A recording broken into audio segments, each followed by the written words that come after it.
Good afternoon, everybody. It is indeed an honor for me to be here speaking in Kolkata. Talking about the age of amazement, Rudra has already done a wonderful job about that.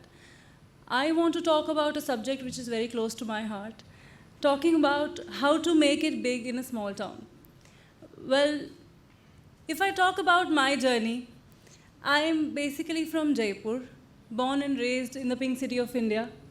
I got married and shifted to Balasore, Odisha. Believe me, when I first talked about my marriage proposal, it was an arranged marriage. I had no idea this city existed in India's map.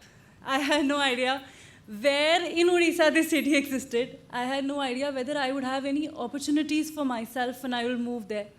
But I had optimism. And I'm here sharing my journey with you all today because I feel there is some connect and there is some emotional involvement where you can feel inspired and feel motivated and probably go back home and think that if you want to become an entrepreneur, if you want to start up, you would probably want to start from a small town. And I say this because 69% of India's population is living in small towns. That is a very big number if you talk about people who think that metro cities are the future.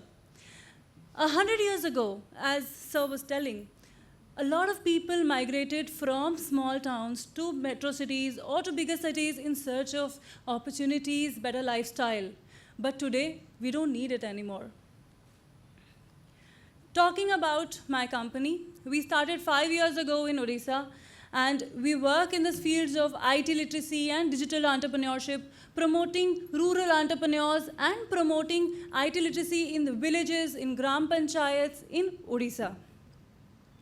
My startup was also awarded at India Industrial Fair in January this year by Chief Minister Vasundhara Raje herself. Talking about the rural population, Mahatma Gandhi once said that the soul of India lies in its villages, and there cannot be a better time to talk about this. What I intend to say is, we've always looked at brain drain as people leaving the country and going abroad. I say, brain drain is the talents leaving these villages, these small towns, and migrating to metro cities for lack of opportunities. Today, we are living in this age of amazement. In this time and era, I don't think that there is a need for us to actually migrate or leave our towns and move to a bigger city in search of better opportunities, because you can create opportunities wherever you are. I believe if I can do it, so can you. And I have a simple 5 tips mantra to share amongst you all today. The first is, opportunities won't come knocking on your door. And the reason I say this is because there's not one door. And there's also not one opportunity. You need to be out there. You need to be searching everywhere and be ready to take on whatever comes your way. If you're sitting and waiting for opportunities to come by and knock on your door, that's never going to happen. This is one of the biggest reasons why entrepreneurs or want-to-be students never become entrepreneurs, because they're sitting at home and wondering that they should do something. But that day never comes and never materializes because they don't take the first step. Next is, this is not an English mistake, this is an intentional error here, which says, start small. I mean to say, don't start young. There is no age to be an entrepreneur. Start small. Often, the small things in life are overlooked. Or, even if they are looked at, they are looked down upon by the society. You might not get the respect. But if you look at the Mochi, he started somewhere, and you have a brand called Mochi. You have Nike and Adidas, which actually started repairing shoes somewhere, someday, in some village, hundreds and thousands, I don't know how many years ago. So start small. If you have a small idea, don't look down upon yourself. You can start wherever you want, whenever you want. Another biggest hindrance in millennials today is patience. We don't have a patience to wait for somebody to call us back. We don't have the patience to wait for somebody to text us back. We don't have the patience to even type the entire text these days. So the virtue of patience is something all of us millennials lack. But to be a successful entrepreneur, this is the first biggest virtue. If I were to say that you were out there looking for opportunities, there is a very high probability you came across either a mango seed or a mango tree. If you got a mango seed, you have 20 years before it can bear you any fruits.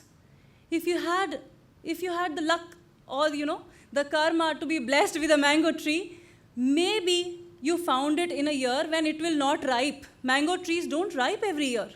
So maybe it will ripen next year and you'll bear the fruits in another year.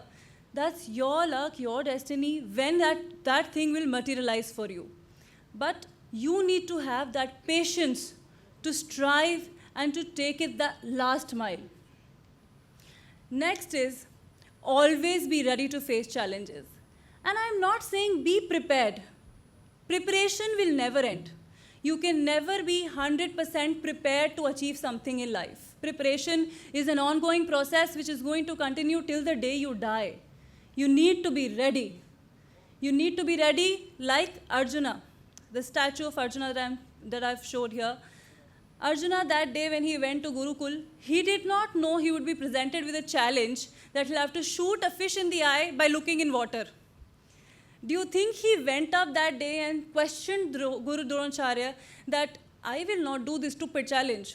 How can this be possible? Or do you think he self-doubted his abilities and felt, I am not fit enough and this was not trained, this was not taught in class, this is out of subject? So all of these things never happened. Why? Because he had faith in his abilities and he was ready to take upon challenges.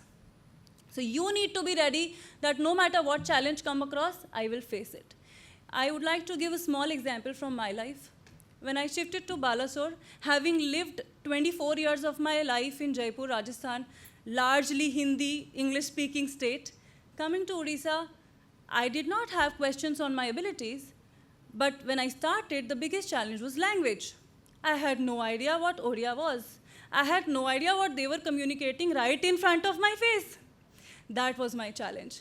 It took me 6 months to learn Odia and to then restart, despite knowing my engineering, knowing my MBA, knowing all of the skill sets that I have, I had to learn a new language to start. And which is why 5 years later, I'm here in front of you telling you cannot predict the challenges and you cannot be prepared for them. You don't know what life has in store for you ahead. Fear keeps you going. I feel that if you are ready to sail on unshored waters alone, then there can be no stopping you. We are all privileged to be sitting here today. Not just me, every single person who's here in this room is privileged. I say this why? Because I travel in rural Odisha and I've seen villages where I've given presentations and sessions. You don't have electricity. We just have enough, a small inverter to power the projector so that the students can see what is being shown. And we are privileged that we are here today. One of the reasons why metro city students don't succeed is because they are taught from childhood, be fearless. You cannot be fearless. Fear keeps you agile. It is a basic human instinct. If I try to slap you and if you're not afraid of me, I will hit you.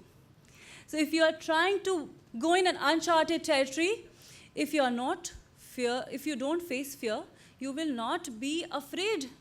You have to be afraid. You need to look out. You need to be on the lookout for new challenges which can come your way. There could be a shark over there. There could be a high tide warning. You will never be fully prepared if you are not afraid. Another big problem that happens is, since we are privileged, we are also taught have a backup plan. Most of the students from rural sector don't have backup plans.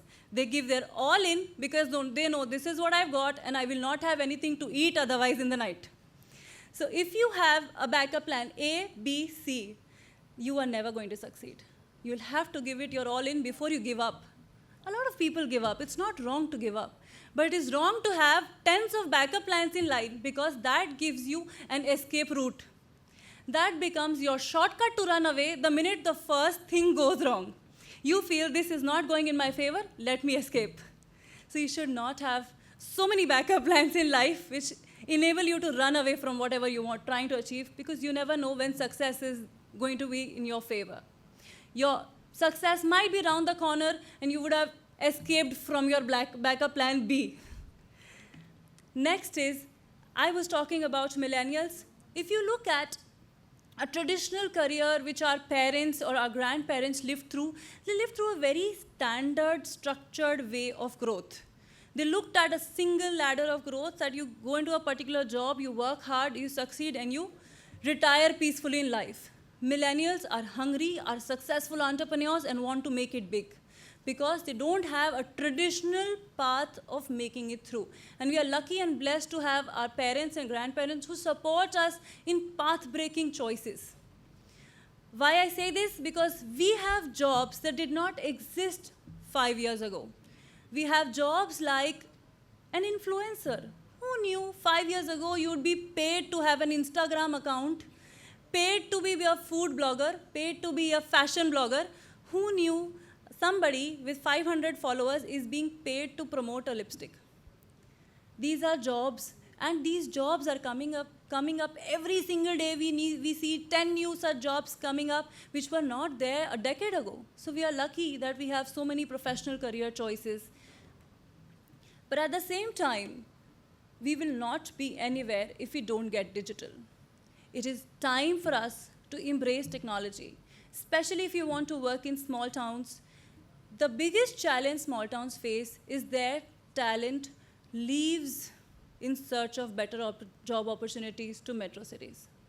If people stay there, even if you have above average intelligence, you will succeed because there is little or no competition.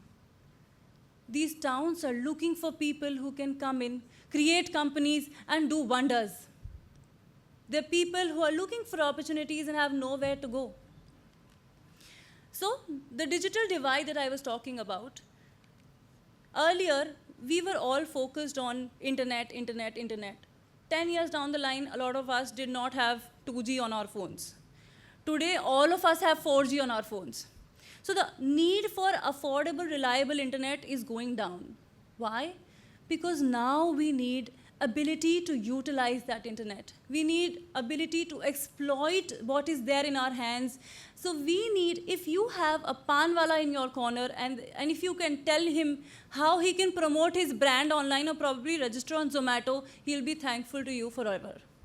So we need the ability to use that technology and to have that group where you can expand your knowledge, probably to your maid, to your people in life, or even if you go back home and start up your own company. So are we really prepared to transcend these digital barriers? As I talked in my own personal journey, there could be a cultural change, a readiness change, or even you could start up a company where you set up an ICT advancement or focus on people who are doing something on small towns. My advice is don't wait. Even if right now you don't have a business idea, get into a job. Your first, second, third, nth job. Do as many jobs as you want to unless you get that breakthrough moment. And there's nothing wrong. You don't need to sit idle and wait for the right idea to come across to be an entrepreneur. Continue working because it will take you from a fresher to an adult, to an experienced person who can then do something for your own company. At the same time, if any of you have family business, I would suggest go join your parents. There's nothing as good as a family business. But Indian children, what they do, family business is something that they look down upon. They feel that I don't want to go there and work with my father. They feel that I don't have anything to add or to contribute in that environment. And I personally believe you should not think like that. That is a brilliant platform right there for you, waiting for you to embrace and create your own path. There'll be nothing stopping you if you have your own business and if you can utilize it to move forward in life. And then thereafter, if you have an opportunity, you can obviously start up on your own and be something, create a name for yourself someday. So lastly, I would say, let's do something together. Let's shape the future of these small towns. Let's bring upon a change in our society where all of us work together commonly for an aim of focusing not just on the metro cities anymore, because these cities are frankly saturating. There's traffic problem, there's housing society problem, there's so many more problems, and it's overall a stress environment. There's so much stress in the cities that if you look at the tier 2, tier 3 cities, the stress-free life that they entail, you will any day perform to your 100% and achieve greater. It is always easier to make a bigger name for yourself when you come from a small town. Look at me, I'm here, standing in front of all of you from Odisha. Had I been in Kolkata, there are hundreds and thousands of me on the streets of Kolkata every single day. They don't get such opportunities, they don't get to create their name for themselves. I have been featured in all of Odisha magazines and newspapers and TV channels multiple number of times, and that is the advantages of small towns. That is the advantages of living in a community where you know there's a limited set of maybe 10, 15, 20 lakh people. It is easier to reach and easier to achieve your dreams because there is no competition.